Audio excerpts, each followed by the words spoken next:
tasaaluna bihi wal arham innallaha kana 'alaikum raqiba.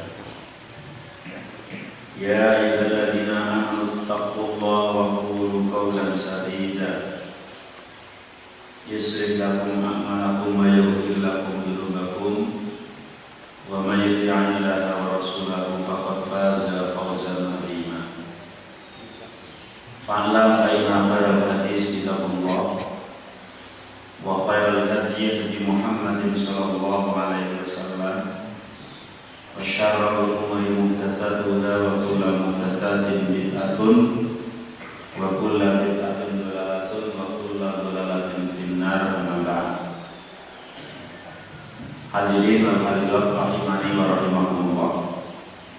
Puji syukur kehadirat Allah Subhanahu wa taala yang mana Allah masih berkenan memberikan banyak nikmat, rahmat, anugerah dan hidayah kepada kita semua, sehingga kita bisa bermujahadah, berkumpul dalam suatu majelis ini. Semoga langkah kita, jerih payah kita diberi ibadah oleh Allah Subhanahu wa taala. Amin ya rabbal alamin. Salawat dan juga salam semoga tercurahkan kepada Nabi kita Muhammad sallallahu alaihi wasallam serta para keluarganya, para sahabatnya, dan juga kepada pengikut setianya hingga yaumil qiyamah. Hadirin rahimani wa rahimakumullah, sampai kepada bismillahirrahmanirrahim. Kemarin sudah dibahas, tapi dari ayat itu sudah termasuk pembahasan. Sekarang faslun fi fadlillah. Fasal membahas tentang keutamaan bismillah. Keutamaan lafal bismillahirrahmanirrahim.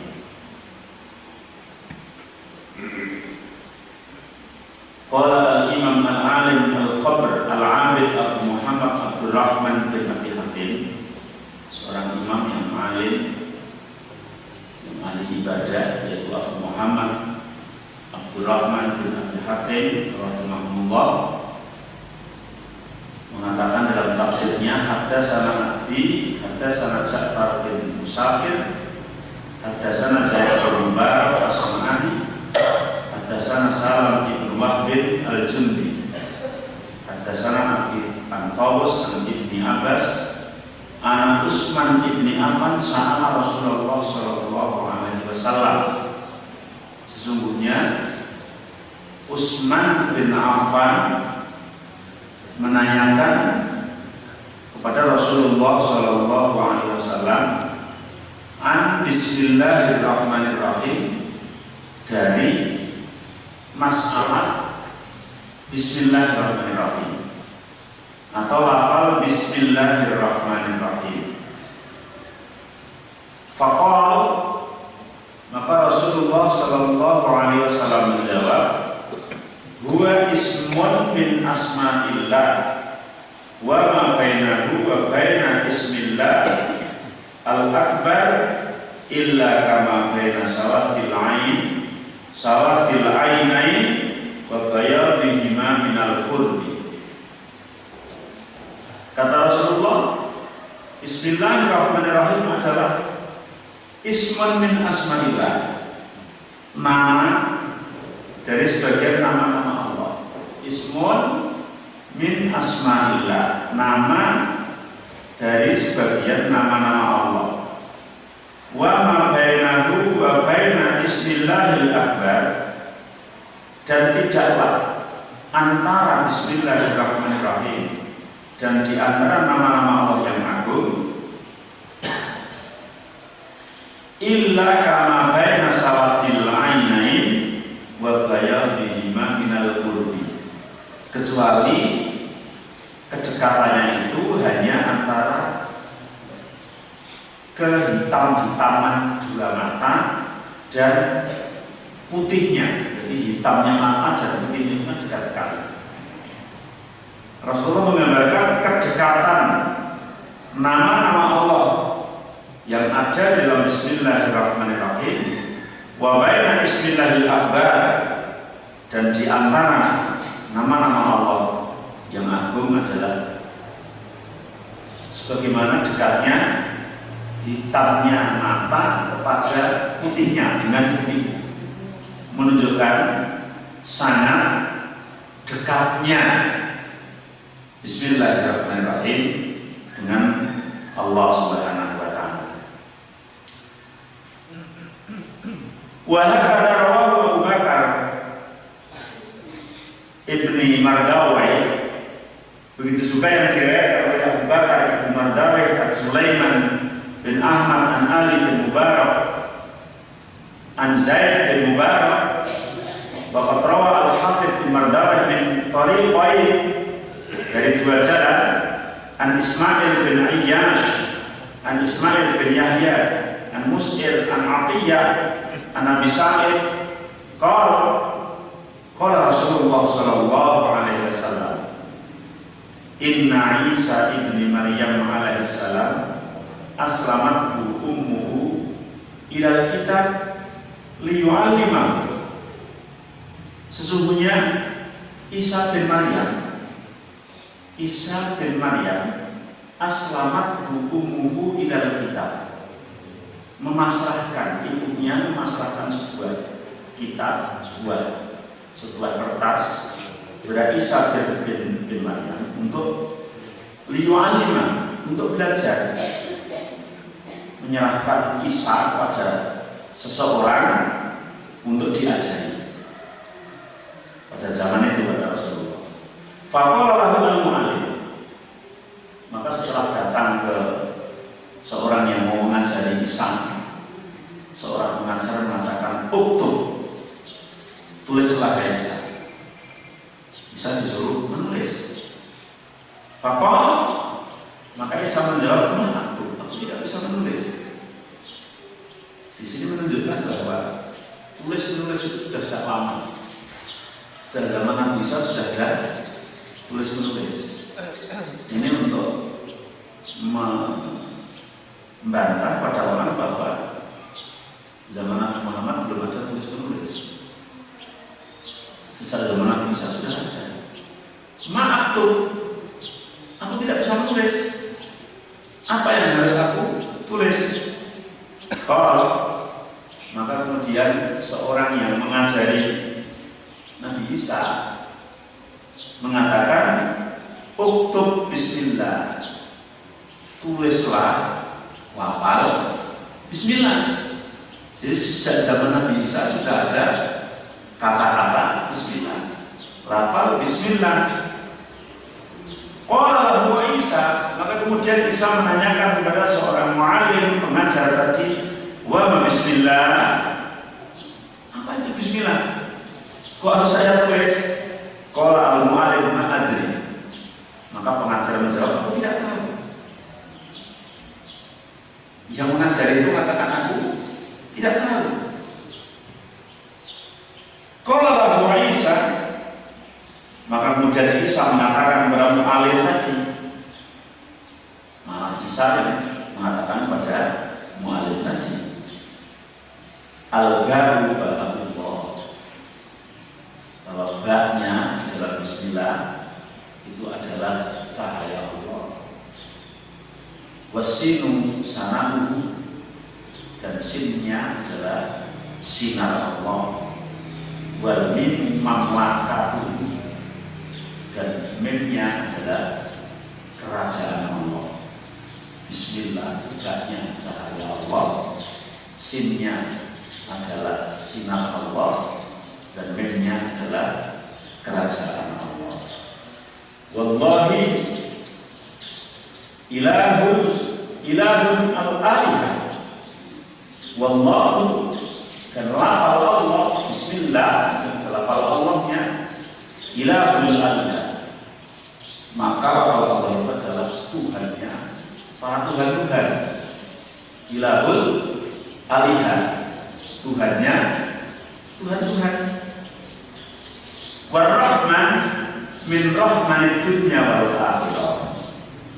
Adapun sifat Rahman, lafal Rahman yang ada di dalam Bismillahirrahmanirrahim adalah Rahmanid dunya wal akhirah, merupakan kemurahan Allah baik di dunia maupun di akhirat.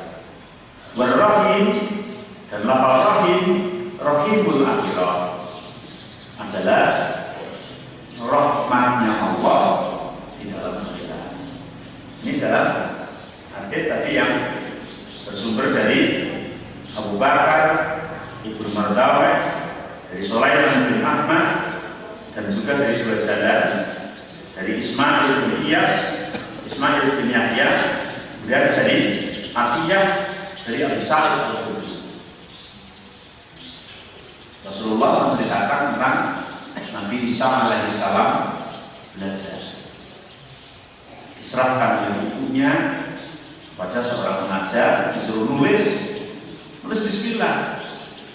Tapi ketika Nabi Isa nanya apa bismillah, pengajarnya mengatakan tidak tahu. Dan Nabi Isa menjelaskan dengan wahyu Allah bahwa bismillahirrahmanirrahim, zatnya adalah cahaya Allah, sinnya adalah sinarnya Allah, mimnya adalah kerajaan Allah, lafal Allah, Allahnya adalah ilahul alihah, Tuhannya para Tuhan. Karena lafal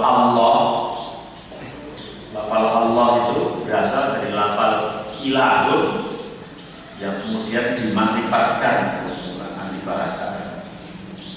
Dari lafal ilahun kemudian dimakrifatkan pakai alif lam, maka menjadi al-ilah. Al-ilah. Dan orang Arab punya kebiasaan kalau ada hamzah di tengah itu namanya Tuhan, bukan peserta kerja. Peserta kerja anak nomor berapa? Bukan lah, enggak di tengah gitu. Orang Arab punya kebiasaan kalau ada hamzah di tengah itu buang. Maka al-ilah menjadi Allah, karena hamzah yang di tengah hilang. Al-ilah menjadi Allah. Kemudian ahli qiraat memberikan bacaan bahwa orang khusus yang menunjukkan kepada Tuhan yang disembah itu dibaca tegal, maka menjadi Allah. Maka keliru ketika mengucapkan lafal Allah itu dicatat menjadi paku. Allah itu keliru, banyak. Tidak lama itu menjadi Allah. Allah itu kan kalau itu Allah, misalnya itu Allah itu enggak. Tapi kalau ini Allah itu pakai lam, sehingga kalau belum bisa tafsir, sama-sama belum bisa tafsir, daripada Allah lebih baik Allah atau Allah. Jadi orang Nasrani Indonesia mengucapkan Allah, sebenarnya benar itu. Benar jawaban itu belumnya itu benar. Daripada Allah lebih baik Allah, karena memang berasal dari kata al-ilah. Maka Allah adalah manfaat dari lafal ilah. Maka Allah adalah ilahul alihah, Tuhannya jadi beberapa Tuhan. Tuhan yang lain itu Tuhan yang tidak berhak disembah, Tuhan yang tidak benar, dan Tuhan yang paling berhak disembah adalah Allah. Dan Ar-Rahman juga Rahman dunia wal akhirah. Rahman Allah itu adalah sifat kasih sayang Allah di dunia dan di akhirat. Maka sifat Rahman itu bersifat umum. Orang mengatakan khusus lafal, umum makna. Lafalnya khusus, tapi maknanya umum. Kenapa dikatakan khusus lafal? Karena lafal Rahman tidak boleh digunakan nama untuk selain Allah kecuali dikasih mudhof. Abdul Rahman jadi boleh karena hambanya Rahman, ya, atau Nur Rahman. Tapi kalau nama Rahman saja itu tidak boleh, terutama apabila lafal Rahman itu Al-Fatih Ar-Rahman, karena Ar-Rahman itu maknanya sama dengan Allah. Ar-Rahman bukan hanya Ar-Rahman, berarti termasuk 99 yang pakai al itu khusus bagi Allah. Ar-Rahman, Ar-Rahim, Al-Malik, Al-Qudus. Maka lafaz Ar-Rahman itu termasuk khusus lafaz. Tidak boleh buat nama seseorang, nama makhluk kecuali dikasih budak. Jadi kalau panjenengan punya putra dikasih namanya siapa? Ar-Rahman. Bagus sekali, itu tidak boleh. Maka kadang-kadang nama itu kelihatan bagus tapi nama syirik. Iya, bagus tapi syirik. Berarti mau coba dengan melihat atau mendengar ada seorang dikasih nama Khairul Raziqin. Itu kan bagus sekali kan? Buat yang menjadikan Al-Quran buat nama, tapi syirik. Khairul itu bagus, Raziqin itu yang memberi rezeki. Berarti Khairul Raziqin sebaik-baik sang pemberi rezeki kan hanya Allah. Kok dibuat sama orang? Nggak boleh. Harusnya gimana? Khairul Marzuqin. Nah, sebaik-baik orang yang dikasih rezeki. Nah, maka nama-nama itu juga harus hati-hati, walaupun mengambil dari Al-Quran belum tentu pas, ya. Khusus berumum makna. Lafaz Ar-Rahman adalah umum makna. Maksudnya gimana? Dalam sebuah ungkapan ulama mengatakan, Innallaha yu'tid dunya man yuhabbu wa man la yuhabbu wa la yu'til akhirata illa man yuhabbu. Sesungguhnya Allah itu memberikan dunia ini, memberikan kemanfaatan dunia ini diberikan pada orang yang dicintai dan orang yang tidak dicintai.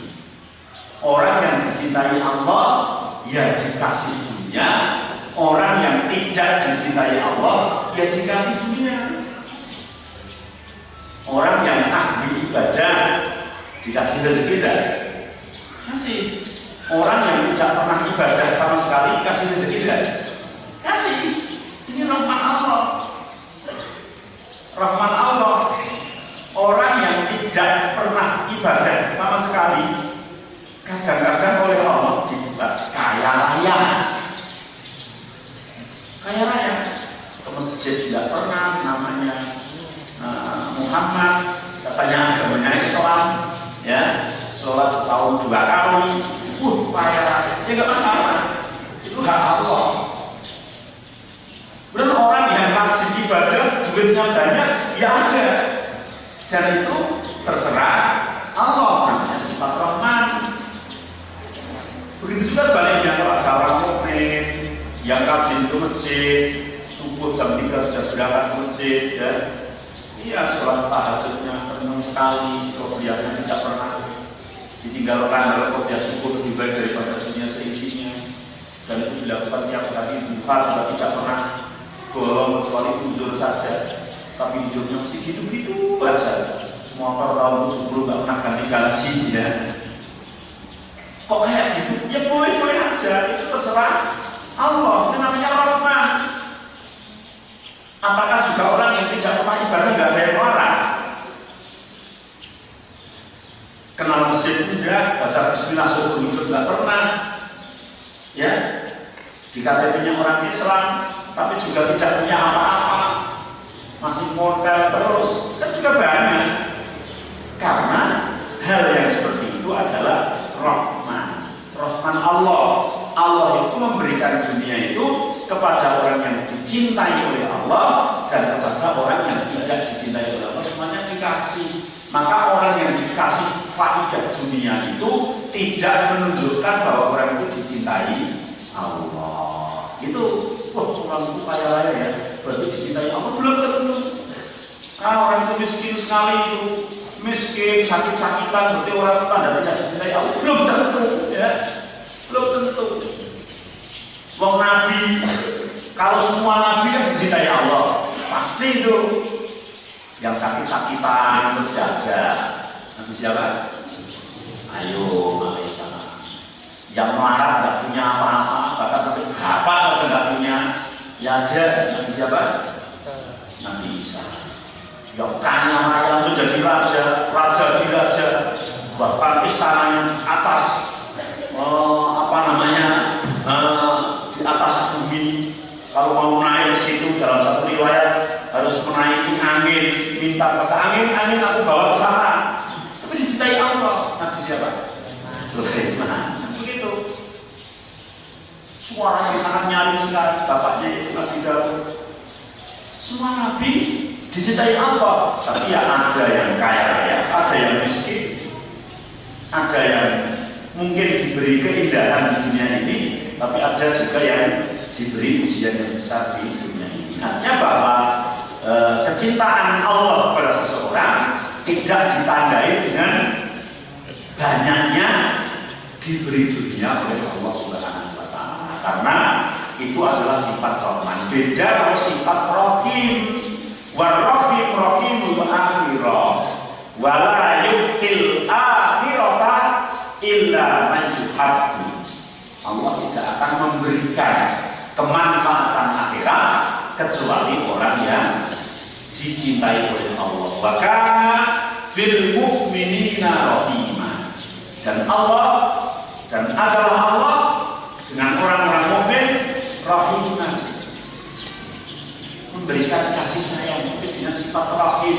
Kalau rahim tidak akan pernah diberikan kepada orang yang Allah tidak cinta, mesti dikasihkan kepada yang Allah cinta pada orang itu, yaitu para nabi, para ulama, para sahabat anbiya, para orang salih, para orang mukmin.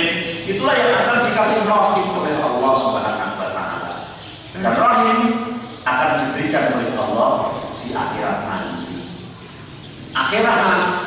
Akhirat setelah kematian kita, setelah berpisahnya roh kita dan jasad kita, maka Allah akan memberikan kenikmatan, dan kenikmatan itu namanya adalah rahim Allah Subhanahu wa Ta'ala. Itu yang sama sekali tidak akan bisa mendapatkan kecuali orang yang dicintai oleh Allah. Khusus, maka rahim adalah khusus lafal dan khusus makna.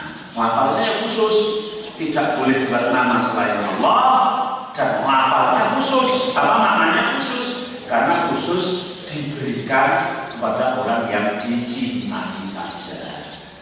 Maka dari kita selalu berdoa kepada Allah, ya Allah, semoga Engkau memberikan rahim terhadap kita semua. Karena rahimnya belum tentu, kita belum tahu dikasih rahim atau enggak.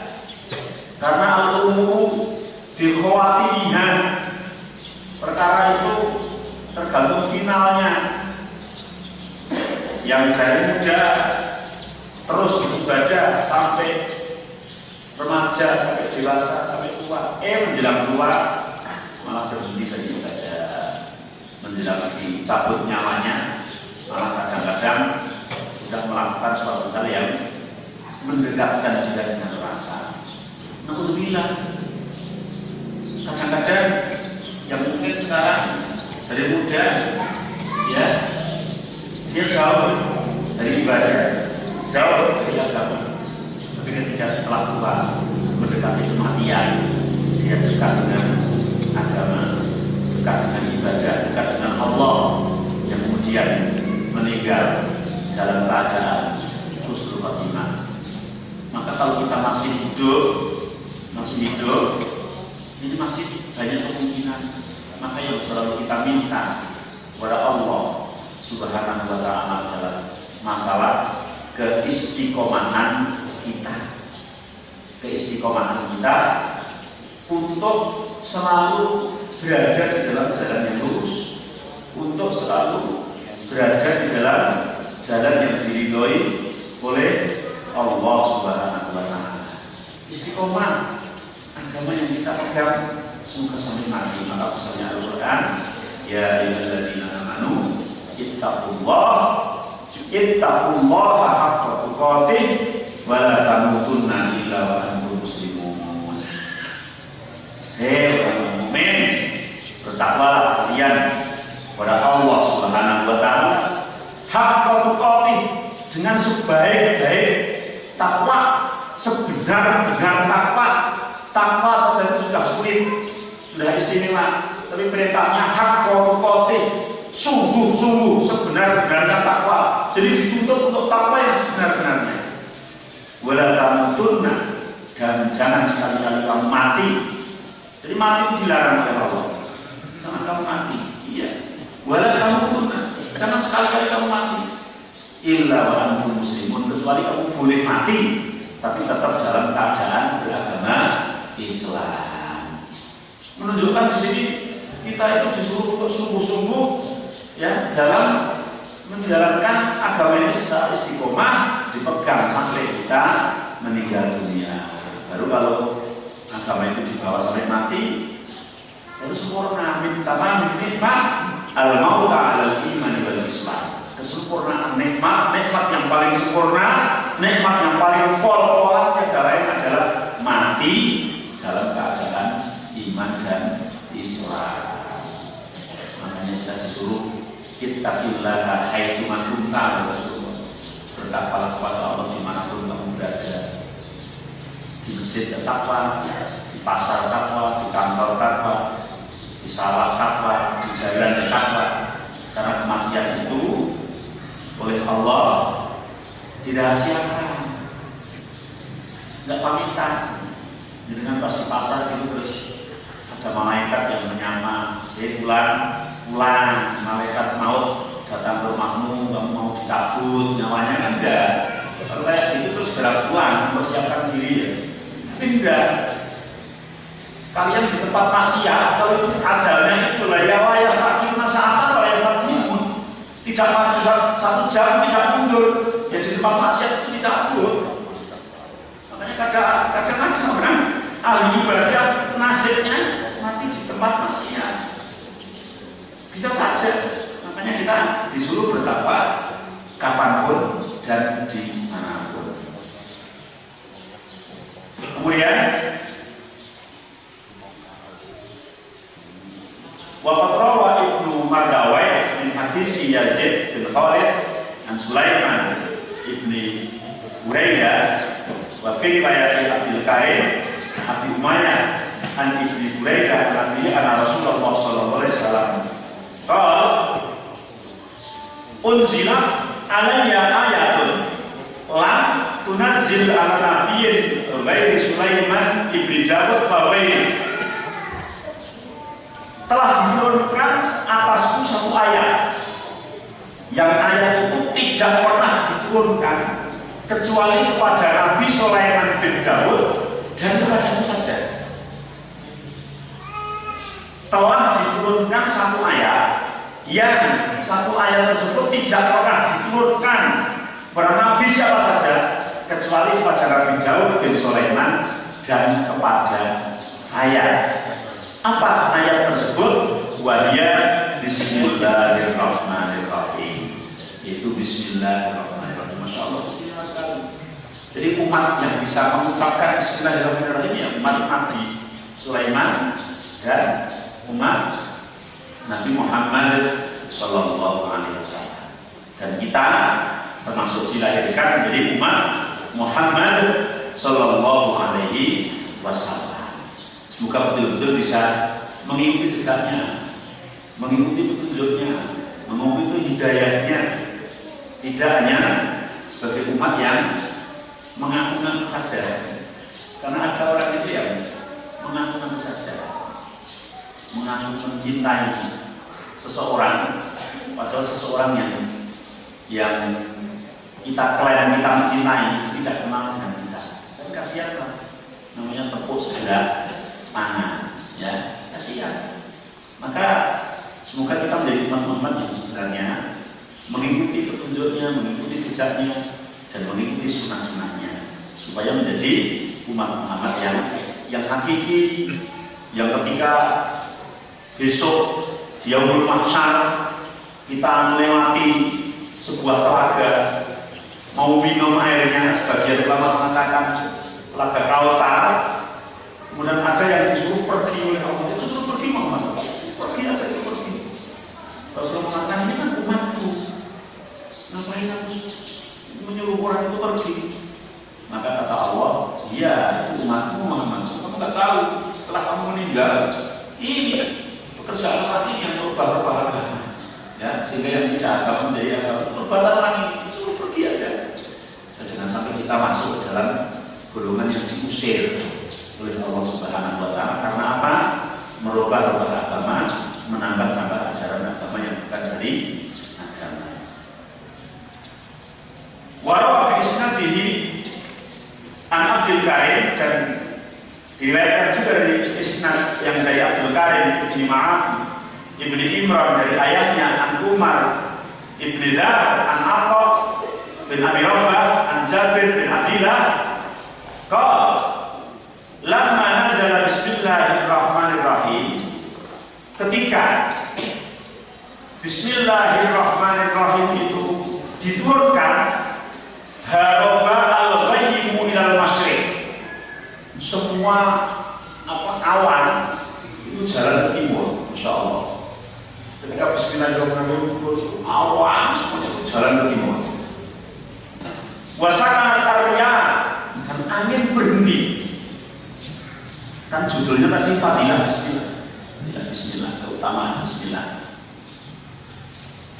Wahaja al-bahr, dan air laut itu juga diam. Wa asbat al-bahaim bi adaniha, hewan-hewan itu tercengang gitu, busuk gitu, seolah-olah mendengarkan sesuatu. Hewan-hewan itu, masya Allah. Wa rusiman asyayatin minas sama, dan setan-setan dilemari dari langit ketika bismillahirrahmanirrahim itu diturunkan. Wa halafa Allah Ta'ala bi'izzatihi wa jalalihi, kemudian Allah bersumpah dengan sifat keagungannya dan kebesarannya, anna la yusamma ismahu ala syai'in illa baraka fihi.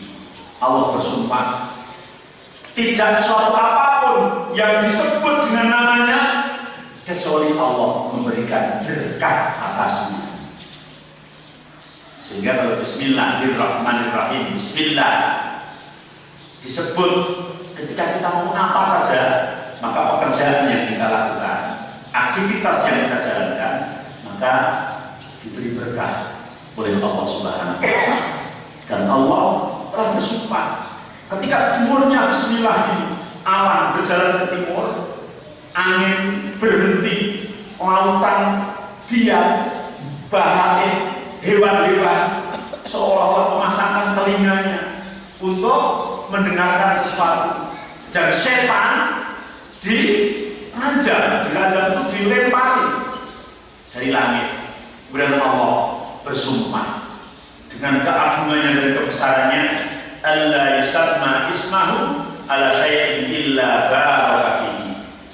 Tidaklah sesuatu hal yang dibacakan nama Allah, yang dibacakan bismillah, menyebut nama Allah, kecuali Allah akan memberikan berkah pada sesuatu yang kita bacakan bismillah. Maka sangat dianjurkan sekali dalam hal kita selalu membaca bismillah atau bismillahirrahmanirrahim. Wa qala Waqi' an Ahmas an Abi Waqil an Ibnu Mas'ud qala, Imam Waqi' meriwayatkan dari Ahmas, dari Abi Waqil, dari Ibnu Mas'ud. Ibnu Mas'ud mengatakan, perkataan sahabat, man arada ayyuziyahu Allahu minaz zabariyah at-tis'ata asyara falyaqra bismillahirrahmanirrahim. Masyaallah. Kalau perkataan sahabat dan tidak bertentangan dengan perkataan Rasulullah, maka dijadikan sebagai dasar. Kata Imam Ibnu Mas'ud, man arada ayyuziyahu Allahu minaz zabariyah at-tis'ati asyara minaz zabariyah at-tis'ata asyara, barang siapa yang menginginkan selamat dari neraka Zabaniyah yang jumlahnya ada 19, atau sebagian mengatakan 19 pintu, falyaqra bismillahirrahmanirrahim, maka selalu bacalah bismillahirrahmanirrahim, selamat dari neraka Zabaniyah yang pintunya ada 19. Fayaj'alullahu lahu min kulli harfin minha Junnatun min kulli wahid. Karena Allah menjadikan setiap hurufnya Bismillahirrahmanirrahim itu menjadi junnah, benteng min kulli wahid dari setiap satu pintu itu. Jadi satu huruf jadi benteng pintu neraka jawabannya. Kalau kita bacanya sekali, kita bacanya berulang kali. Jadi beberapa benteng yang mengamankan kita dari neraka jawabannya tersebut. Ya, jadi aman dengan kita membaca Bismillahirrahmanirrahim. Maka kita jadikan Bismillah sebagai tawasul, wasilah untuk menyelamatkan kita dari api neraka jawabannya. Yang pintunya ada 19 dan ditutup oleh huruf-huruf yang ada di dalam Bismillahirrahmanirrahim. Zakarahu Ibnu Atiyah wal Qurtubi wa wajhu Ibnu Atiyah masalahu bi hadisi laqad ra'aitu bid'atan salasina malakan yang tadiruna. Dalam riwayat Ibnu Atiyah mengatakan ada sebuah ungkapan hadis yang mengatakan laqad ra'aitu bid'atan wa salasina malakan yang tadiruna. Ada 30 sekian malaikat, ada 30 sekian malaikat yang tadiruna, yang segera untuk menjaga seseorang yang baca Bismillah. Liqauli rajul, yang seseorang itu mengucapkan Rabbana wa lakal hamdu hamdan katsiran thayyiban mubarakan fi. Orang yang mengucapkan Rabbana wa lakal hamdu, ya Allah, puji-pujian semuanya bagi Engkau, hamdan katsiran dengan pujian yang banyak, thayyiban yang bagus, mubarakan yang penuh berkah di dalam puji-pujian itu. Dan malaikat itu apa? Min ajri anaha bid'atun wa salasuna harfan, karena itu ada 30 sekian huruf untuk mengamankan seseorang dari api neraka.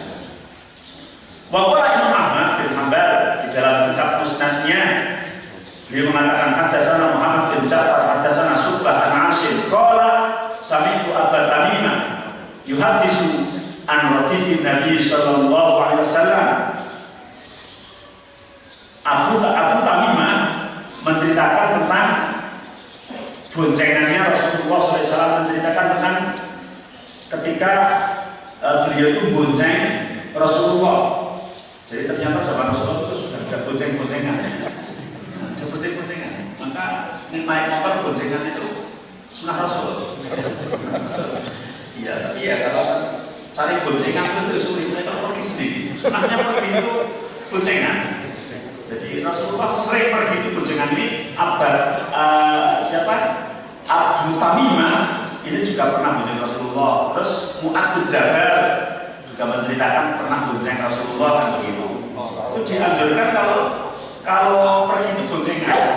Ya kalau dulu belum ada Vario, belum ada Mega Pro. Biasanya apa? Kalau yang di hadis Mu'adz bin Jabal itu gimana? Aku membonceng Rasulullah gimana? Himar itu kalau di sini katanya keledai itu kedelai, keledai ya, udah kecil. Lalu itu pada zaman Rasulullah memang sudah kecil itu, yang lain tempat unta tua, beliau sudah bonceng dengan himar. Maka dianjurkan orang bepergian itu pakai himar dan boncengan. Dengan catatan kalau laki yang memboncengkan laki-laki, kalau perempuan yang diboncengkan perempuan. Kalau laki-laki perempuan boleh tidak boleh, tapi suami istri ya, atau bapak dengan anaknya boleh. Kalau bayi mahram tidak boleh ya, fitnah. Nah itu sunnah boncengan. Ketika Abu Tamimah itu membonceng Rasulullah, qala Ashraf bin Nabi fakultu ta'isha syaitan. Pada saat boncengan itu, tapi di sini tidak disebutkan himar atau unta. Kalau yang di Mu'adz bin Jabal itu disebutkan himar. Maka ternyata kendaraannya itu pleset. Maka Abu Tamimah itu mengatakan ta'isha syaitan, celaka syaitan itu. Jadi mengatakan celaka itu setan. Abu Tamimah mengatakan seperti itu. ketika kendaraan itu kepleset mengucapkan setan itu celaka. Faqala Nabi sallallahu alaihi wasallam, maka Rasulullah mengatakan, la taqul ta'isa syaitan. Kamu jangan mengatakan celaka syaitan, jangan. Fa innaka idza qulta ta'isa syaitan, karena kamu Abu Tamimah ketika mengucapkan setan celaka, tu'adhimu, maka setan pun besar. Iya, setan malah bangga jadi membesar. Kayak di sombong gitu ya, dia malah membesar. Iya, setan itu. Dan terus gimana? Begini, setan malah justru ditumpati suaraku dengan kekuatan aku nggak salah, tapi aku lebih besar nih. Itu kalau orang mengatakan celaka setan. Wa idza qulta bismillah, tapi kalau kamu mengucapkan bismillah, katakanlah setan tusogir, maka setan itu kecil nyalinya. Hatta yasira misla dubab, dia sampai sekecil lalat. Nah ini kan pelajaran yang sangat tinggi. Kadang-kadang kita itu dalam kehidupan sehari-hari dalam hal ini tidak sadar. Sandung, waduh, setan ini ya, setannya sangat bangga gitu ya. Makanya setan senang dengan orang-orang yang ucapannya seperti itu ya. Ada yang sering saya kasih tahu kan, ini masih sabar di dalam perkampungan ketika melewati tempat yang angker, mempersembahkan sesuatu pada yang dianggap jaga di situ. Itu marah, setan semakin bangga. Dia dikatakan celaka saja semakin bangga. Tapi kita baca bismillah, menyebut nama Allah, maka kecil nyalinya dia, bahkan mengecil sampai sekecil lalat yang tidak mempunyai kekuatan. Hadza waqa'a fi riwayat Ahmad. Ini yang terjawab dari riwayat Ahmad. Bahwa rawa An-Nasa'i fil yaumil wa lailah. Imam Nasa'i juga meriwayatkan dalam kitab Al-Yaum wal Lailah wa Ibnu Mardawayh fi tafsirihi dari hadis Khalid al-Qadha dari Abi Tamimah juga, wa huwa al-Hajimi an Abil Muhayyib ibnu Usama, dari ayahnya mengatakan kuntu radhifan Nabi sallallahu alaihi wasallam, masih urusan masalah bonceng, fadzakara huwa qala la taqul hakadha, kamu jangan mengucapkan celaka syaitan, fa innahu yata'awwamu hatta yakuna kal ba'i. Kalau dikatakan celaka setan, setan bisa membesar segede rumah. Hatta misral baik, hatta kal baik, hatta yasiro misral baik, sampai sebesar rumah. Masya Allah, kan untuk menguasai kita. Walakin kul bismillahirrahmanirrahim, fa innahu yusghiru hatta yakuna kadhuba. Tapi bacalah bismillah, maka setan akan mengecil ya, akan mengecil bahkan sampai sekecil. Ini pelajaran yang sangat tinggi. Kalau bismillah jadi kan sandarannya semua ya, apa-apa kita baca bismillah. Ada lagi nih, pahala intasi baca bismillah. Walihada tustahabu fi awal kulli amalin wa qaulin, maka dari itu disunahkan setiap kita berbuat apa saja baca bismillah ya. Mau minum bismillah, mau makan bismillah, mau cium anaknya yang baru diakui bismillah ya Pak, jangan lupa bismillahirrahmanirrahim.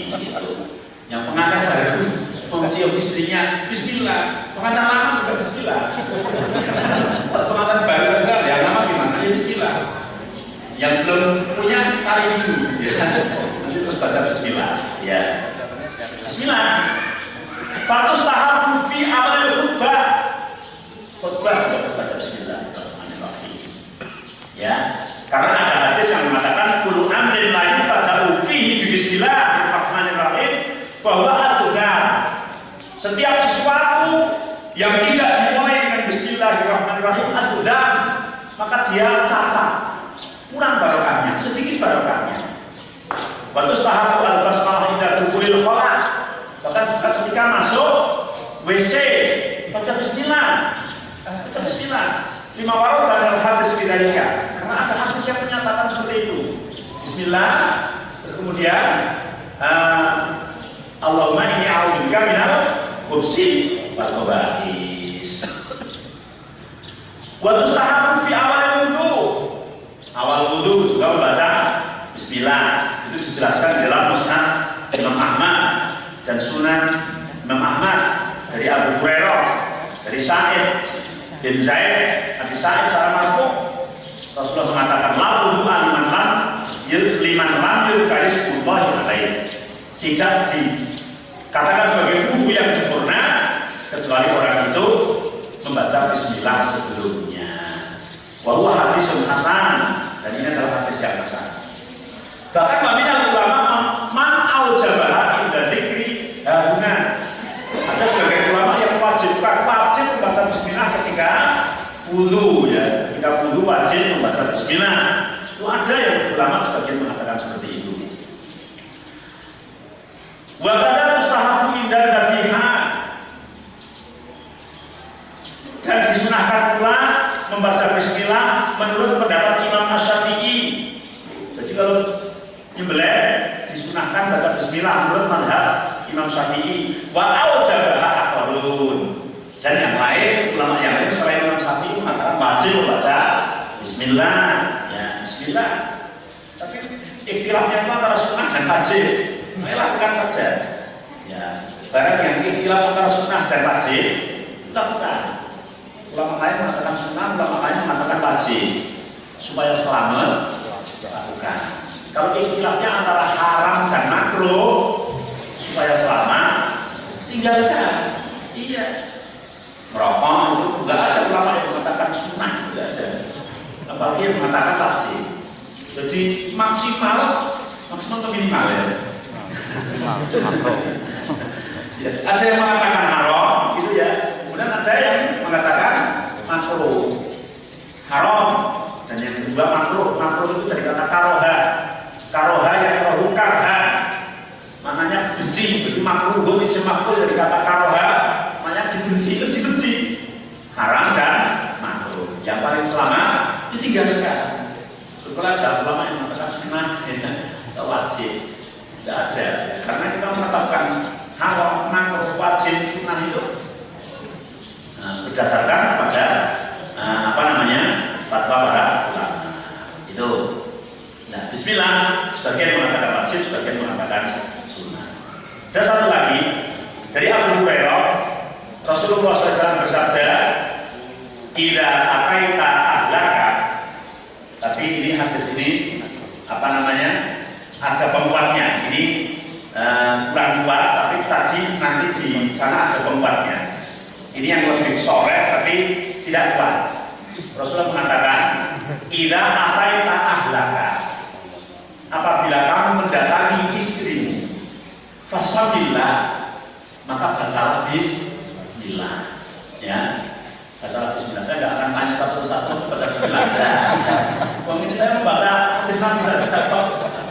Fa'inna, karena in wajadalaka palatu, apabila ditakdirkan Allah menjadi anak, yang panjenengan kerja bakti itu dengan baca bismillah itu berarti ditakdirkan menjadi anak, itu artinya ditakdirkan menjadi anak.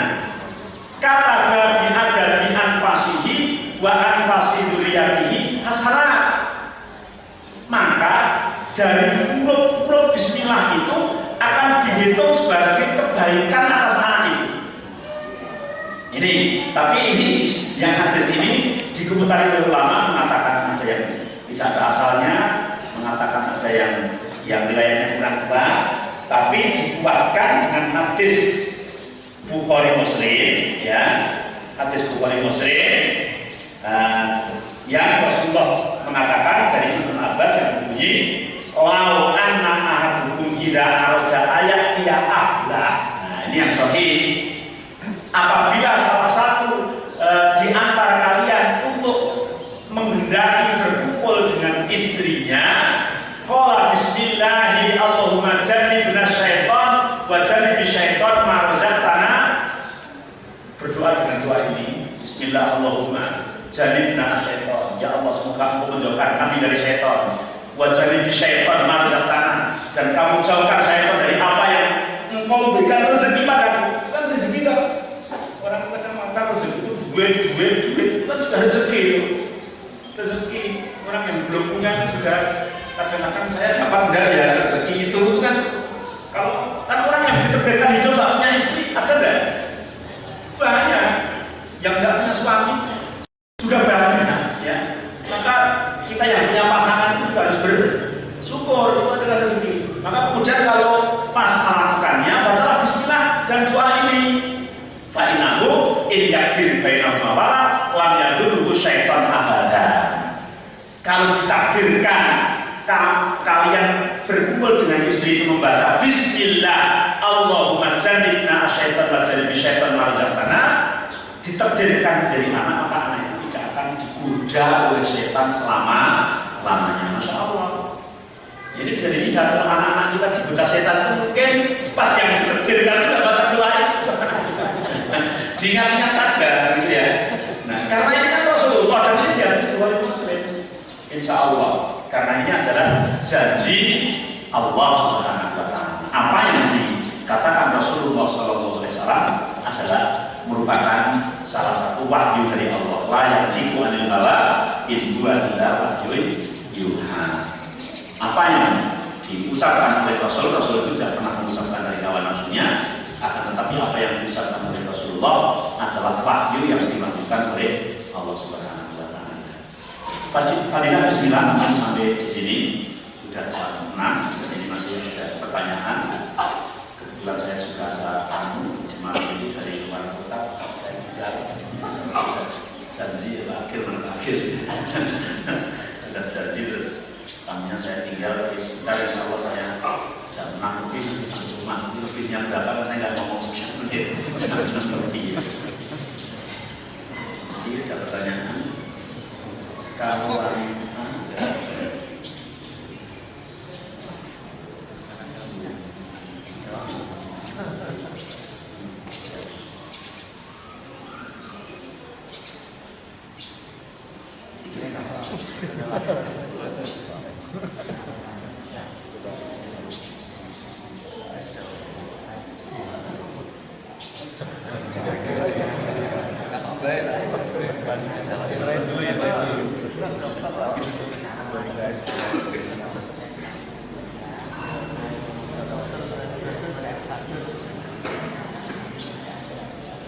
ya tetap tidak boleh. Panema bonceng pria yang ghairu mahram tetap tidak boleh. Tidak boleh ghairu mahram. Kalau suami nggak ada, ya jangan pergi. Kalau bisa naik motor sendiri ya dan motor sendiri. Jadi bonceng pria ghairu mahram tidak boleh. Fitnah ya. Kecuali yang boleh itu nolong dalam kondisi darurat itu pun kalau masih ada yang lain seperti ada wanita kecelakaan, nggak ada yang nolong sama sekali, junjung di pinggir kiri itu boleh. Itu pun kalau masih ada sekiranya wanita yang disuruh ya wanita, itu kan sudah kondisi darurat namanya. Kalau sehat sama sehat kemudian nggak ada ya seperti itu nggak boleh ya.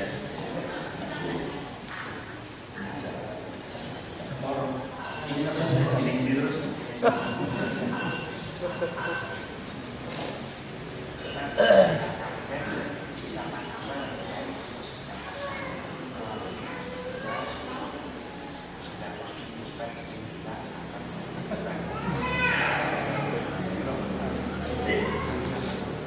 Pada saat kaget, ya yang dibaca adalah subhanallah. Kaget itu subhanallah. Subhanallah. Karena kaget itu sama dengan sesuatu yang gembira. Insya Allah yang dibaca adalah subhanallah. Karena kalau musibah innalillah, nah kaget itu kan belum tentu sedang. Karena sesuatu yang gembira. Lah kalau uang di dompet sering hilang, itu harus introspeksi ke belakang. Hilangnya itu di mana? Kalau itu di rumah, bisa jadi yang mengambil anak kita, gitu ya. Kunci nggak lemarinya, gitu. Ada tapi setelah dibuktikan itu kadang-kadang nggak bukti, sudah lemari saya kunci, lemarinya di kamarnya saya kunci, kamarnya di rumahnya saya kunci, rumahnya di pagar teras saya kunci, pagar teras saya di dalam rumahannya dijaga satpam saya kunci, saya uang hilang, rendah itu kan ya. Terus tuyul kan gitu ya, nggak ada tuyul itu ambil tempat nggak ada ya. Itu enggak, yang enggak ya. Apa yang kita introspeksi ya, sudah benar enggak naruhnya lupa enggak, mungkin salah naruh. Tapi kadang-kadang ya uang di dompet saya itu sekian, bukan kok sekian ya. Dia kita eling-eling, oh ternyata kemarin itu belanja ini lupa, gitu ya. Nah, maka introspeksi. Adapun masalah baca bismillah ini masukkan uang baca bismillah, ambil baca bismillah, ini hal memang itu dianjurkan. Wallahu a'lam.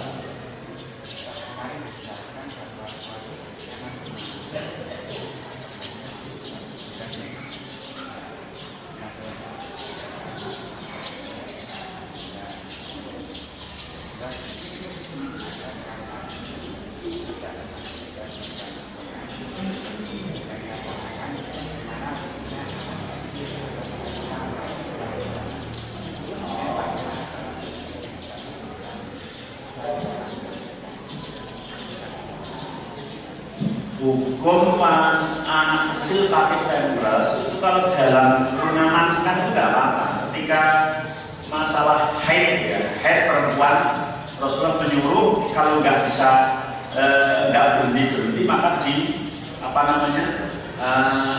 disumpel pakai kapas. Zaman dulu kan pakai kapas karena belum ya sebenarnya sama dengan kapas, tapi sekarang dalam sarana-sarana itu lebih maju. Maka tidak mengapa. Artinya anak, pokoknya mau dibawa kemana-mana juga pampers, tapi ya kita jangan lama-lama ditengok. Kebiasaan anak itu berapa kali pipis itu kan hanya untuk mengamankan saja, pipis itu tidak ke mana-mana. Tapi jangan dipakai pampers kemudian satu hari satu malam nggak dibuka. Dia kasihan, nanti jadi penyakit. Ya, di samping juga dia membawa najis itu terus menjadi penyakit. Tapi kemudian kalau hanya untuk mengamankan ketika dibawa ke masjid, digendong ya, dibawa ke mana supaya aman, insya Allah mengapa hal yang mubah ya, hal yang diperbolehkan. Artinya kalau dulu tidak ada, ini adalah merupakan suatu hal sarana dan prasarana, bukan daripada ibadah itu sendiri. Artinya bahwa pakai pampers itu bukan ibadah, hal dunia, maka hal dunia kata Rasulullah wa antum a'lamu di dunia. Maka kalian adalah orang yang paling mengetahui urusan dunia. Jadi kalau urusan dunia, insya Allah kalau tidak ada larangan, itu merupakan suatu hal yang diperbolehkan. Insya Allah, mungkin sampai di sini dulu. Matahari sudah terbit. Yang tadi sholat subuh di sini bisa sholat isyraq yang pahalanya seperti umroh. Bisa saya mengatakan 3 kali atau umroh 1 kali nanti sempurna. Yang umroh sekarang sudah 20 juta lebih. Kalau kita sholat subuh di sini kemudian sholat 2 rakaat, maka sudah 20 juta kali 3 ini 60 juta. Itu juga rezeki kita yang tidak pernah bersyukur kalau kita dapat rezeki segitu. Ya, kita cukup sekian dulu. Sampai pertemuan yang akan datang. Mudah-mudahan minta maaf. Itu yang bisa saya sampaikan, semoga bermanfaat. Subhanakallahumma wa bihamdika asyhadu an la ilaha illa anta astaghfiruka wa atubu ilaik. Assalamualaikum warahmatullahi wabarakatuh.